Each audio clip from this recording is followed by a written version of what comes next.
Hello guys! Si Juri Kawasoy po ito. Andito tayo ngayon para sa ating Nihongo lesson number 2. Ayan, meron akong mga list dito kung saan malalaman natin ngayon. Andito pa rin tayo sa ating sinasabi sa kapag ka ini-interview. Okay, dengwa means telephone. Bango, number. Nengrei, toshi or sai is age. Seibetsu is gender. Siyempre, pag tinanong ang gender, lalabas yung otoko or onna. No? Yan yon. Male or female yon. Okay. So, dengwa, pag pinagdikit mo sa bango, dengwa bango means telephone number.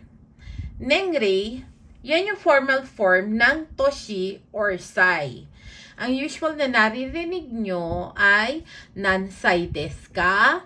'Di ba?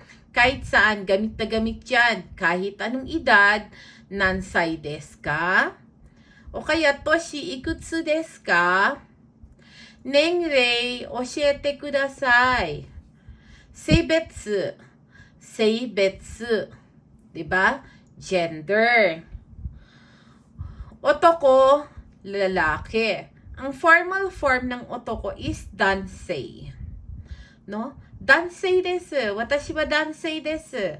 Pero pwede nyo naman sabihin na watashi wa otoko desu. Ako po ay lalaki. Or watashi wa onna desu. Ako po ay babae. Or watashi wa jousei desu. Ako po ay babae. No? Ayan yung ating lesson for today. No? Denwa bango oshite kudasai. Nengrei o ikutsu desu ka? Toshi ikutsu desu ka? Nansai desu ka? Seibetsu wa nan desu ka? Otoko desu. Dansei desu. Onna desu. Jousei desu. Watashi wa dansei desu. Watashi wa jousei desu. Yan lang yon. Iikot lang yan dyan. Okay? So, kung i-connect nyo, kung matututunan nyo yung mga word by word na yan, word for word na yan, kahit papano, makakasagot kayo sa interview. Okay guys? So, I hope may naituro ako sa inyo ngayong gabing to, kahit papano. Maraming salamat po at sana subaybayan nyo ho ang ating lesson. Okay? Maraming salamat po. Isa pong magandang gabi sa inyong lahat. Sana ho ay i-follow nyo ako sa aking TikTok, YouTube, and Facebook.